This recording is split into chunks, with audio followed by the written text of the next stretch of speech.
Let's talk about sunflowers. I wish I had done this a week or two earlier. The sunflowers here are really a little bit past their prime,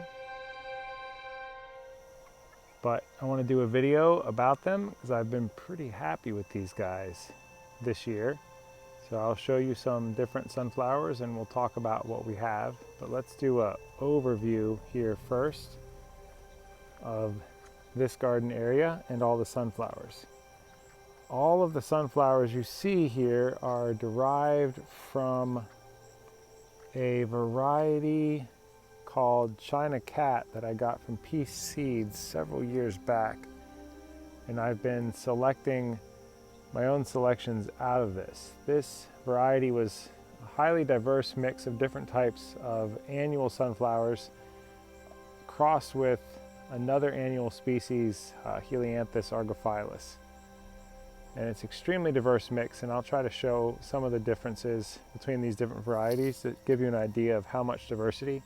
I also want to point out that I have been selecting towards certain goals in mind, so I've actually eliminated a large amount of diversity in the last 3 years. So was more diversity when I first got this strain. So China Cat sunflowers. It's questionable whether you can still call this China Cat sunflowers, but I don't know what else to call it yet. It's still close enough, I suppose. But at some point, it'll end up being its own variety if I keep selecting it the way I'm doing. A little slice of the variation in these sunflowers. So we have single flowers. We have these semi-double or anemone type flowers.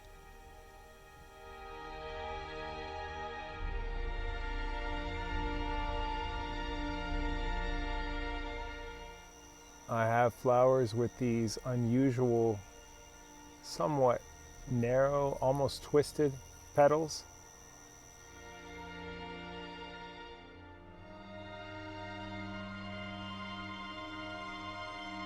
I have medium-sized flowers. I have small flowers. I have very large single flowers.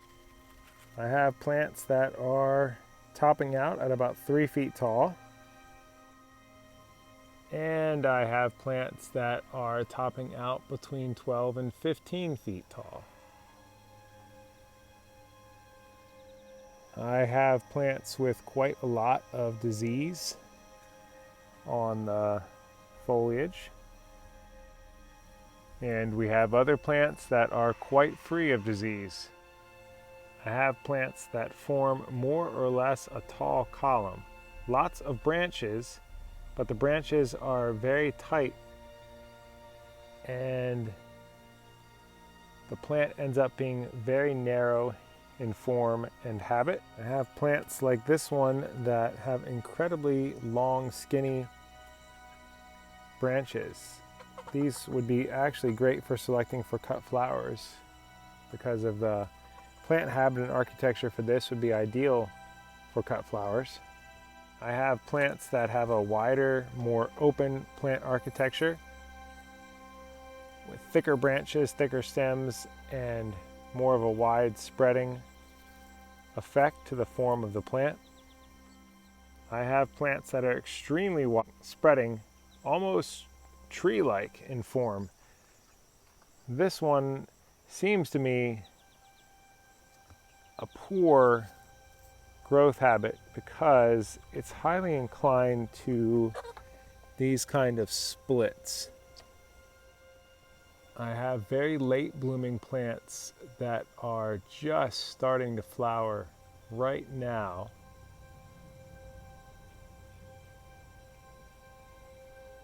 I have early blooming plants that are essentially finished growing for the season. Some general notes or history about the sunflowers.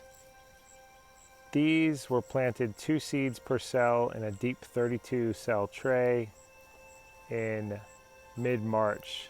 They were transplanted out to this garden in mid-April. I did cover them for frost protection once in late April, and after that I let them go. It's currently the end of July of 2019. And I think we're on the tail end for most of the sunflowers. You can see over here a lot of them are basically spent. So what have I been selecting for? Most of what I've been selecting for in the past 2 or 3 years has been dark green, clean foliage, large sturdy plants that don't lodge or blow over in the wind, plants that the branches don't tend to split much. I'd love to see colored flowers or double flowers if I can get those, but I would rather have plants with a good plant habit, a good architecture that holds up well. My main purpose in these plants is just to provide food for pollinators and food for birds, and I just enjoy having sunflowers around. I like to have cut flowers for my children, and they're just a lot of fun. It's hard to imagine having a garden with children and not having things like sunflowers. And I want to get a strain that works well. But part of the thing I also have been trying to select for is last year I tried to select plants that showed the most Helianthus argophyllus traits. So I'll demonstrate one that is more along those lines here shortly.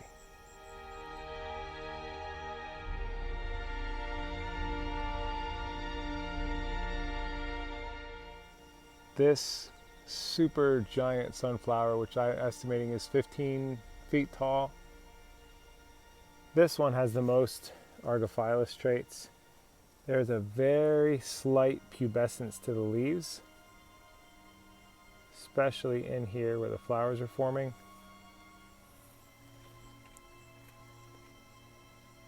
That is one thing that I'm looking for.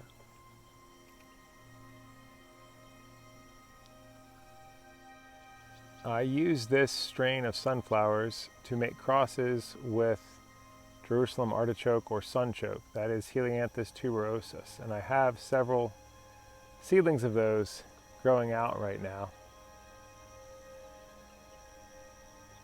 Part of that was intentional just because I wanted to get more genetic diversity into that mix and see what kind of craziness popped out. So this is the sunflower group for this year. China cat sunflowers. You can find the seeds, pea seeds. I would definitely pick these up. There's so much diversity in this that in a few years you can select sunflowers for whatever purpose you wanted, whether it was cut flowers, whether it was edible type sunflowers. I think you could get these to whatever you wanted them to be in a short period of time.